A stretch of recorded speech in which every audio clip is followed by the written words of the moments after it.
और दोस्तों आपका संजीव ट्रैवलिंग ब्लॉग में स्वागत है। दोस्तों चारधाम यात्रा केदारनाथ यात्रा से इस टाइम बहुत बड़ी अपडेट आ रही है और बहुत बड़ी न्यूज़ निकल कर आ रही है। दोस्तों अगर आप इस न्यूज़ या इस अपडेट को सुनोगे तो बहुत ज़्यादा खुश भी हो सकते हो और बहुत ज़्यादा दुख भी हो सकता है दोस्तों। लेकिन ये इतनी बड़ी न्यूज़ है कि चारधाम यात्रा केदारनाथ यात्रा पर अभी तक ऐसी कोई भी अपडेट या न्यूज़ कभी भी किसी साल में नहीं हुई जो इस बार होने वाली है। दोस्तों अगर आपने हमारा चैनल अभी तक सब्सक्राइब नहीं किया तो हमारे चैनल को सब्सक्राइब कर लें और बेल आइकन घंटी दबा दें, जिससे आपको नई नई जानकारी प्राप्त होती रहे। दोस्तों जो न्यूज़ है उसे बताने से पहले मैं आपको एक बात क्लियर करने वाला हूँ।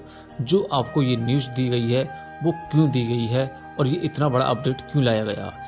आप सभी को पता होगा कि 2022 में जब चारधाम यात्रा केदारनाथ यात्रा शुरू हुई थी तो शुरू होने से और ख़त्म तक बहुत ज़्यादा यात्रियों की मौत हुई थी। सबसे ज़्यादा यात्री हार्ट अटैक, सांस फूलने की दिक्कत से बहुत ज़्यादा यात्रियों की जान गई थी, जिसको सरकार देखते हुए अब मेडिकल भी लागू कर दिया गया है। मैं आपको बताया था, लेकिन इसको देखते हुए अब आपको चारधाम यात्रा केदारनाथ यात्रा में लिमिट लगा दी गई है। अब आपको इतने दिन में चारधाम यात्रा और इतने दिन में आपको केदारनाथ यात्रा करनी होगी। दोस्तों अब ये लिमिट इसलिए लगाई गई है कि मान के चलिए अगर आप चारधाम यात्रा केदारनाथ यात्रा करने आ रहे हैं दोस्त, आपके साथ 5 लोग हैं और 5 में से आप मान के चलिए 3 लोग तो जिनकी उम्र 25 से 30 साल के आसपास है, जो बिल्कुल जवान हैं, और जो बाकी 2 लोग हैं उनकी उम्र 60, 70 या 50 के आसपास है।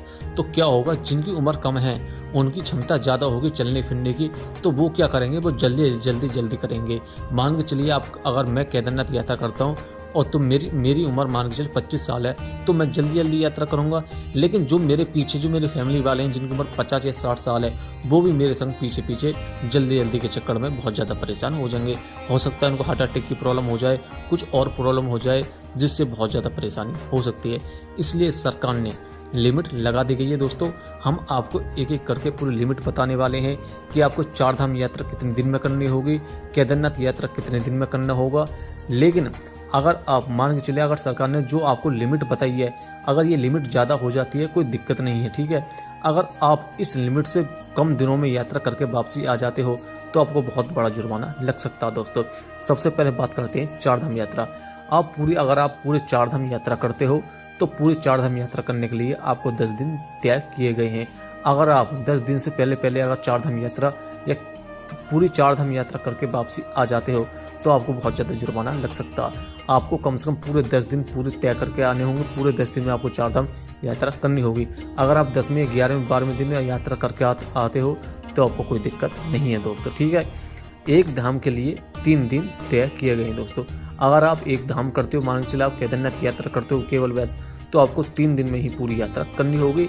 अगर आप 2 दिन में यात्रा करके वापसी आ जाते हो तो आपको बहुत ज़्यादा जुर्माना लग सकता है, ठीक है। ऊपर कितना हो जाए कोई दिक्कत नहीं है दोस्तों, ठीक है।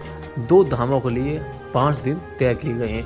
जो लोग 2 धाम जैसे केदारनाथ यात्रा या बद्रीनाथ यात्रा या गंगोत्री यात्रा या यमुनोत्री यात्रा, आप 1-2 धाम करना चाहते तो उनके लिए 5 दिन तय किए गए हैं। लेकिन जो लोग 3 धामों के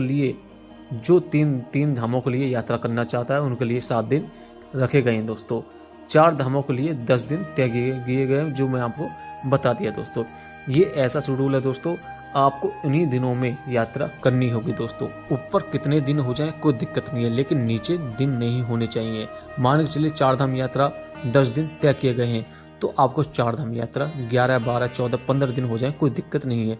लेकिन 10 दिन से पहले अगर यात्रा आप खत्म करते हो तो आपको बहुत ज़्यादा जुर्माना लग सकता है। जो ये नियम है मेरे हिसाब से वो सबसे बेस्ट नियम है, क्योंकि मान के चलिए मैंने आपको पूरा अभी बताया था, जैसे मैंने आपको बताया था उदाहरण देकर कि अगर आप 5 या 6 लोग पूरी फैमिली के साथ आ रहे हो तो पूरी फैमिली में अलग अलग एज के ग्रुप के लोग होते हैं, ठीक है।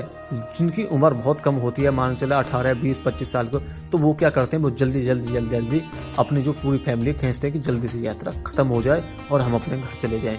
लेकिन आप तो पूरी यात्रा कर लोगे क्योंकि आपका खून गर्म है, आप 18 से 20-25 साल के हो। लेकिन जो आपके फैमिली में जिनकी उम्र ज़्यादा है वो यात्रा कैसे करेंगे। तो इसलिए सरकार ने साफ कह दिया है कि अगर आप अपनी पूरी फैमिली के साथ आ रहे हो या अगर आप पूरे अपने दोस्तों के साथ पूरे ग्रुप आ रहे हो और इनमें कुछ अलग बीमारी है, किसी की हिम्मत नहीं है कि 2 दिन में यात्रा पूरी कर लें, किन्हीं की एज बहुत प्रॉब्लम होती है, तो इसलिए सरकार ने लिमिट लगा दी गई है दोस्तों। हमने आपको लिमिट बता दी है, आप उसी हिसाब से अपनी यात्रा कर सकते हैं दोस्तों। हर हर महादेव।